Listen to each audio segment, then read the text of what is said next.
Hey guys, so today's video we're just going through another binomial question. So initially it starts off as a typical one, however the second part is slightly unusual and requires no new concepts, but applying them in a different way. So firstly let's look at the question. So 60% of buses are on time at Oak Street bus stop. There are 6 buses per day. So if you remember, I actually did use this example in another video as well. So what's the first question? So it's calculate buses per day, so no matter what day of the week. That's just a bit of clarification. So A, calculate the probability of at least 5 buses being on time. So we've actually done this question before where we had probability of x being greater than or equal to 5.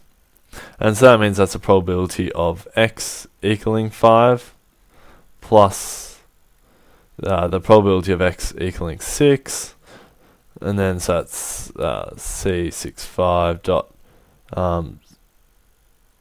0.6 to the power of 5 times 0.4 plus C6C times 0.6 6 times 0.40. However, when we did it before, we were talking about it being late, but now we're talking about the buses being on time. So now it's 60%. So we can think about like P is now equal to 0.6, and that's what we're seeing here. So we're using the same sort of principle in the same way to calculate it, but instead of having the late as P, we're now having on time, and therefore we can see the corresponding x values here. So the 5, 5, 5, and then the 6, 6, 6. So if you just plug this into your calculator, then you can see that this equals 0.23328, and then typically they may ask for 2 or 3 decimal places, so that would give us 0.23 for 2 decimal, or 0.233 for 3 decimal places. So the reason why I did this one is because we'll need it for the next part. So remember that the probability of x being greater than 5 is equal to 0.233.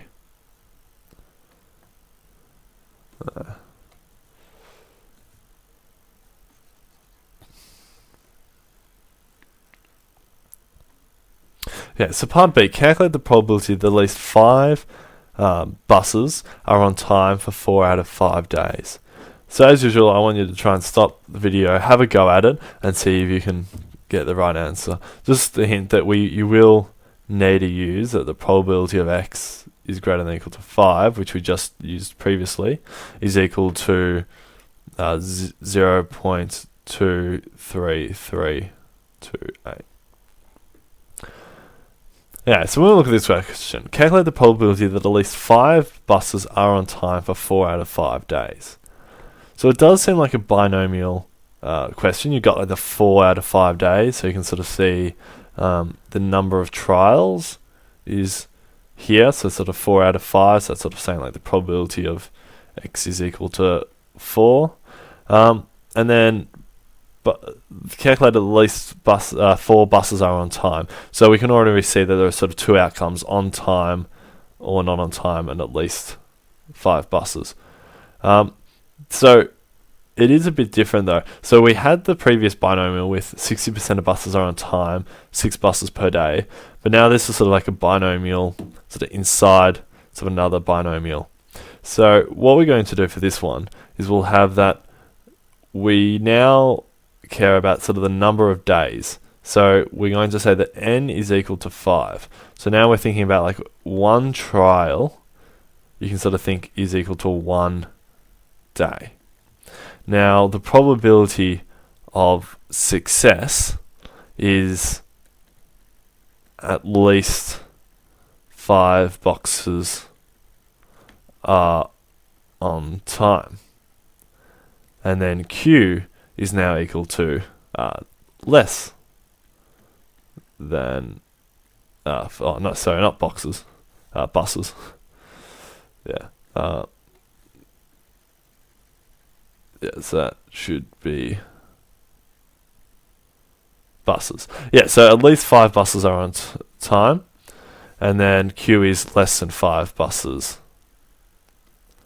are on time. So there are two outcomes. Remember that, so like at least 5 buses are on time, less than 5 buses. Now we have sort of the number of trials.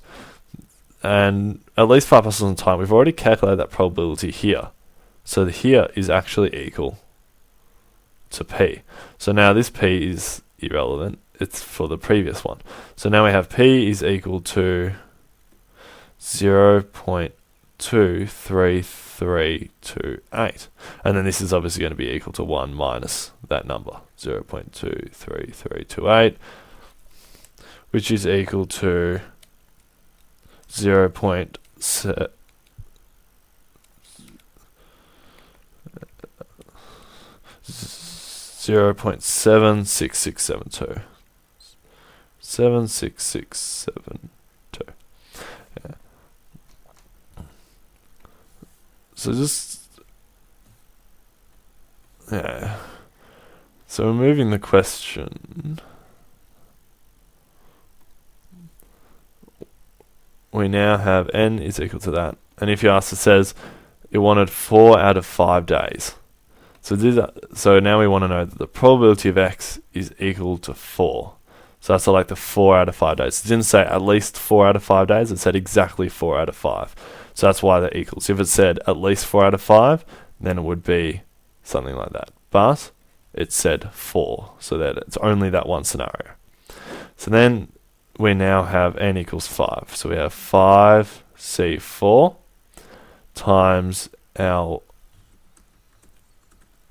p, which we've now got is 0.23328 to the power of 4.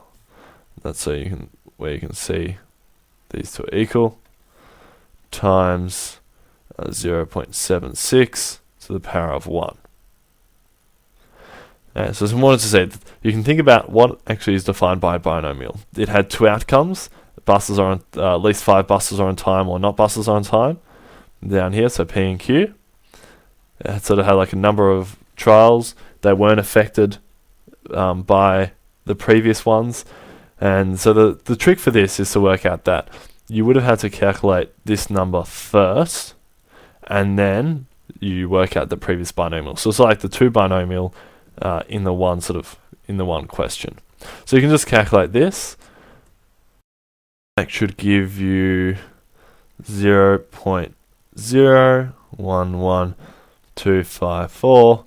However, always look at the decimal places. So let's say example, we'll check 4 decimal places. So that's 1, 2, 3, 4. However, that 5, 4 will make that 2 into a 3. So therefore, at 4 decimal places, we have 0.0113. Remember that the 0.0 also counts as a decimal place. Thanks for watching, guys.